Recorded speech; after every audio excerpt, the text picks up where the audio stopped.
Supreme court में पंजाब और KP इंतखाबात से मुताल्लिक केस की समाअत कल सुबह 11:30 बजे तक मुलतवी कर दी गई। जजेस ने रिमार्क्स दिए कि सियासी पारा बहुत ऊपर है। तहरीक इंसाफ और हुकूमत की जिम्मेदारी है कि मुल्की हालात को बेहतर किया जाए। आपस में दस्तो गिराबा होने के बजाय लोगों का सोचें। चीफ जस्टिस ऑफ पाकिस्तान के पंजाब और खैबर पख्तूनख्वा के इंतखाबात मुलतवी करने के खिलाफ केस की समाअत में रिमार्क्स। जस्टिस जमाल मंदोखेल ने रिमार्क्स दिए, बदकिस्मती से किसी को कोई शक नहीं कि 90 दिन में इंतखाबात होते नजर नहीं आ रहे। बात करते हैं, रोजीना अली हमारे साथ मौजूद हैं। और रोजीना, इस समाअत का अहवाल बताइएगा। जी देखिए, अटॉर्नी जनरल ने अपने दलाइल कहा कि 270 अरब रुपए वसूल करने IMF का मुतालबा है कि शरारत में इजाफा किया जाए। शेरा सूद में इजाफे से मुकामी कर्जों में इजाफा हुआ, जिस पर जस्टिस सुनी वक्त ने कहा कि क्या 20 अरब रुपए जमा करना हुकूमत के लिए मुश्किल काम है? क्या आम इंतखाबात की कोई अहमियत नहीं है? आर्टिकल 245 के तहत हुकूमत इंतखाबात की ड्यूटी के लिए फौज को भी पाबंद है और इंतखाबात पर खर्चे वाली बात तो समझ में आती है कि अलग अलग कराने से ज्यादा पैसे लगेंगे, ताहम फौज की सिक्योरिटी ना देने वाली बात मुझे समझ में नहीं आती। जिस पर चीफ जस्टिस ने कहा कि फौज को इंतजाम वक्त लगता है और अपनी पोजीशन भी तब्दील करना होती है। दहशत गर्दी के दौरान भी इंतखाबात हुए हैं, जिसकी सबसे ज्यादा कीमत सियासतदानों ने चुकाई है। चीफ जस्टिस ने इस पर मजीद ये भी कहा इखराजात होते हैं, क्या ये ऐसा मसला है जिसे हल नहीं किया जा सकता? दहशत गर्दी का मसला 90 की रिहाई से है, क्या 90 की रिहाई में इलेक्शन नहीं हुई, सियासी लीडर्स की जाने कुर्बान हुई? ठीक है रोजीना, आप हमारे साथ मौजूद रहिएगा। अमानत गशकोरी ने हमें ज्वाइन किया है, उनसे इस मुतालिक बात करते हैं। अमानत, इस समाअत का अहवाल बताइएगा। साथ ही साथ जो 20 अरब की बात हुई थी, चीफ जस्टिस की जानिब से कहा गया था कि आप हमारी तनख्वाहें भी काट सकते हैं, इस मुतालिक भी बताइएगा। जी, सुप्रीम कोर्ट में केस की जो समाअत है वो कल सुबह 11:30 बजे तक मुलतवी कर दी गई है और चीफ जस्टिस पाकिस्तान की जानिब से ये वाज़ेह रिमार्क सामने आए हैं कि आइन और कानून के मुताबिक इलेक्शन कमीशन के पास ये अख्तियार नहीं है कि वो सदर की जानिब से दी गई तारीख में तोसी कर सके। तो चीफ जस्टिस पाकिस्तान ने यह वाज़ेह कर दिया है कि इलेक्शन कमीशन का जो फैसला है, जो कि 30 अप्रैल से इंतखाबात को 8 अक्टूबर तक मौखर किया गया है, वो दुरुस्त नहीं है। जबकि फंड से मुतालिक चीफ जस्टिस पाकिस्तान का ये कहना था कि चूंकि इलेक्शन जो है वो लाजमी है, आइन के मुताबिक इलेक्शन कराना बेहद ज़रूरी है और इस वक्त जो सियासी सूरत हाल है वो पुरअमन हो, जिसके बाद इलेक्शन कराए जाएँ। और चीफ जस्टिस पाकिस्तान का कहना था कि चूँकि वजारत ख़जाना की जानिब से फंड की अदम फराहमी की जो बात की गई है, तो उसका एक हल ये भी हो सकता है कि जजेस समेत दीगर जो हमारे सरकारी अफसरान हैं, उनकी जो तनख्वाहें हैं उनमें कट लगा दिया जाए। 5% अगर तनख्वाहों में कट लगाया जाता है तो जो इलेक्शन पर अखराजात हैं वो पूरे किए जा सकते हैं। चीफ जस्टिस पाकिस्तान ने रिमार्क्स में कहा कि चूँकि वजारत ख़जाना से इलेक्शन कमीशन ने 25 अरब रुपए मांगे थे सूबाई इंतखाबात के लिए, तो 25 अरब रुपए पूरे करना मुश्किल काम नहीं है। चीफ जस्टिस पाकिस्तान का ये कहना था कि फंड जो हैं वो तनख्वाहों में कट लगा कर भी पूरे किए जा सकते हैं। जबकि जस्टिस मुनीब अख्तर ने ये रिमार्क दिए कि जो फंड होता है जिसमें तनख्वाहें आती हैं वो हुकूमत के अंडर होता है, तो हुकूमत उस फंड से भी पैसे जमा करके इंतखाबात करवा सकती है। जैसे मुनीब अख्तर का कहना था कि मैंने वजारत ख़जाना के जो अफसरान हैं उनकी प्रेस कॉन्फ्रेंस सुनी, जिसमें वो बता रहे थे कि फरवरी के महीने में उन्होंने 500 अरब रुपए जो हैं वो इकट्ठे किए हैं, जिस वजह से मुनीब अख्तर का कहना था कि अगर 500 अरब रुपए इकट्ठे किए जा सकते हैं तो फिर इलेक्शन के लिए 25 अरब रुपए क्यों नहीं दिए जा सकते। जिस वजह से इजाजुल हसन का कहना था कि मामला जो है वो सिर्फ तरजीहात का है। अगर हुकूमत जो है वो फैसला कर ले कि हुकूमत ने इलेक्शन करवाने हैं तो हुकूमत के लिए ये कोई मुश्किल काम नहीं है, हुकूमत 25 अरब रुपए जारी कर सकती है। जबकि दहशत गर्दी के हवाले से भी सुप्रीम कोर्ट में रिमार्क सामने आए, जिसमें चीफ जस्टिस पाकिस्तान का कहना था कि दहशत गर्दी के दौरान भी इंतखाबात होते रहे हैं और उन इंतखाबात में जो हमारे सियासी लीडरान हैं उन्होंने जानों की कुर्बानियाँ भी दी हैं, लेकिन इलेक्शन मुलतवी नहीं हुए। बेनज़ीर भुट्टो शहीद का जो सानहा था उसके बाद भी 40 दिन का वक्फा हुआ था और 40 दिन बाद दोबारा जो है इलेक्शन करवा दिए गए थे। चीफ जस्टिस पाकिस्तान का कहना था कि बेनज़ीर की शहादत के बाद इलेक्शन कमीशन के जो दफातर थे वो भी नजर आतिश हो गए थे और मुल्क भर में हंगामा आराई चल रही थी।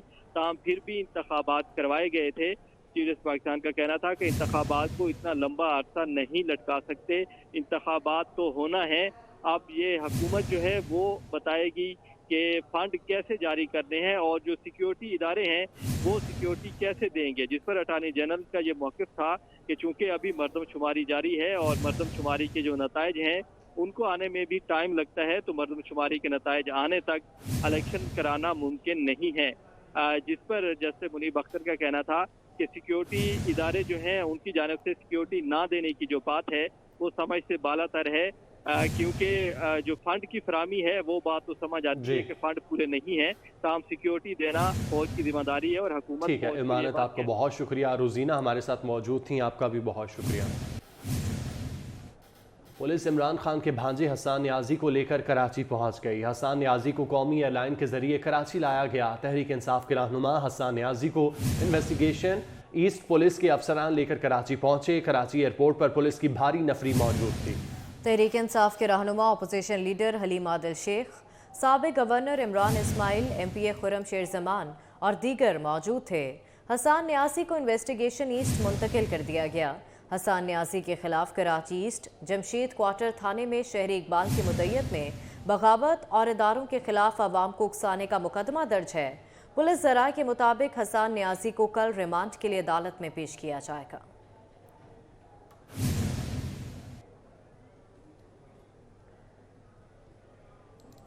نگران وزیر اعلیٰ پنجاب محسن نقوی کی زیر صدارت اجلاس۔ پنجاب میں مفت آٹا سینٹرز صبح 6 بجے کھولنے کا فیصلہ کیا گیا۔ شہریوں کی سہولت اور رش کم کرنے کے لیے کل سے صوبہ بھر میں آٹا ڈسٹریبیوشن سینٹر صبح 6 بجے کھلیں گے۔ وزیر اعلیٰ نے مختلف شہروں میں آٹا سینٹرز پر دھکم پیل کے واقعات پر برہمی کا اظہار کیا۔ بات کرتے ہیں علی رامی ہمارے ساتھ موجود ہیں۔ علی بتائیے گا اس متعلق۔ جی بالکل، کیونکہ بیشتر اضلاع سے شکایات آ رہی تھی کہ ڈسٹریبیوشن جو ہے وہ آٹے کے اوپر اس میں بہت زیادہ بھگدڑ مچ جاتی ہے اور بد نظمی جو ہے اس کی شکایات بھی موصول ہوئی، تو وزیر اعلیٰ پنجاب نے فیصلہ کیا کہ اب جو جتنے بھی ڈسٹریبیوشن سینٹرز ہیں ان کو ارلی جو ہے صبح جلد ان کو کھول دیا جائے، تو 6 بجے کا فیصلہ کیا گیا ہے۔ اور آج وزیر اعلیٰ پنجاب کے سربراہ میں اس حوالے سے اجلاس ہوا جس میں چیف سیکرٹری پنجاب آئی جی پنجاب جو ہے وہ موجود تھے، تو وزیر اعلیٰ پنجاب نے ہدایت دی کہ پولیس کی بھاری نفری جو ہے وہ آٹا سینٹرز کے اوپر لگائی جائے اور ساتھ ہی جتنے بھی متعلقہ سیکٹریز ہیں جن کی ڈیوٹیاں تفویض کی گئی ہیں وہ آئندہ چند روز میں ان متعلقہ سینٹرز کا جو ہے وہ باقاعدہ دورہ کریں، اور ڈی پی اوز کو اور ڈی سیز کو اور کمشنرز کو ہدایت دی کہ وہ صبح کے وقت لازمی جو ہے وہ آٹا سینٹرز کا جو ہے وزٹ لازمی کریں۔ تو اب تک جو بریفنگ دی گئی وزیر اعلیٰ پنجاب کو اس میں بتایا گیا کہ 1 کروڑ سے زائد آٹے کے تھیلے کے جو بیگ ہیں وہ لوگوں تک ڈسٹریبیوٹ ہو چکے ہیں، تو اس پر وزیر اعلیٰ پنجاب نے ہدایت جاری کی تمام انتظامیہ کو کہ وہ آٹا کی ڈسٹریبیوشن کے اوپر جس طرح بھی جس حد تک بھی سہولیات دے سکتے ہیں وہ عوام کو دیں، تاکہ آٹے کی جو وصولی ہے اس میں شہریوں کو کسی قسم کی پریشانی کا سامنا بہت شکریہ علی رام آپ کا۔ روڈا کا فلیگ شپ رہائشی منصوبہ مقررہ وقت سے پہلے پایا تکمیل تک پہنچایا جائے گا۔ سی ای او روڈا عمران امین کا کہنا ہے رواں سال دسمبر میں خریداروں کو قبضہ دے دیا جائے گا۔ منصوبے میں وسیع روڈز اور 56% گرین کور مینٹین کیا جائے گا۔ لاہور سے بسام سلطان کی رپورٹ دیکھیے۔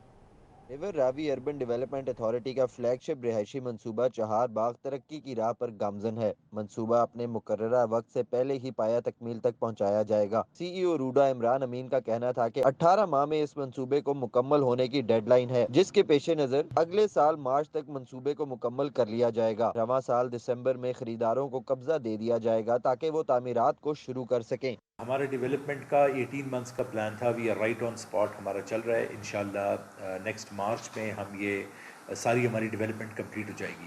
اسی دسمبر سے ہم پوزیشنز بھی دے رہے ہیں پلاٹس کے، تو اس کے بعد it will be open for any جو اونرز ہیں پلاٹ اونرز ہیں وہ آ کے اپنے گھر بھی ڈیولپ کر سکتے ہیں۔ سی ای او روڈا عمران امین کا مزید کہنا تھا کہ منصوبے میں ہسپتال، school, college, university, condominium apartments, community centres اور کمرشل مارکیٹس شامل ہوں گی۔ منصوبہ شہریوں کو بہترین طرز زندگی فراہم کرے گا۔ چہار باغ میں community centre, school, university, hospitals, medical centres, اس کے علاوہ پارکس، یہ انشاءاللہ آپ دیکھیں گے کہ اس کا ہم نے جو مین بولی وارڈ بھی بنایا ہے دیٹ از اراؤنڈ 200 فیٹ، جو کہ لاہور میں بھی کوئی سوسائٹی نہیں ہے جو 200 فیٹ کا مین بولی وارڈ ہو اس کا۔ اس کے علاوہ جو ساری روڈز ہیں وہ ہم نے 60 فیٹ سے کوئی کم نہیں رکھی، اور اس کو ہم نے بالکل کمپلیٹلی گرین پہ رکھا ہے۔ اس کا 56% to 58% ऑफ द एरिया जो है वो ग्रीन और पार्क्स है। तो इंशाल्लाह आपको बड़ा एक अच्छा डिफरेंट कॉन्सेप्ट मिलेगा हाउसिंग का इधर। मंसूबे में वसी सड़कें तामीर की जाएंगी। चहार बाग मेन बुलेवार्ड 200 फीट जबकि दीगर तमाम सड़कें 60 फीट चौड़ी होंगी। मंसूबे में ग्रीन बेल्ट और पार्क्स की सूरत में 56% ग्रीन कवर को मेंटेन किया जाएगा।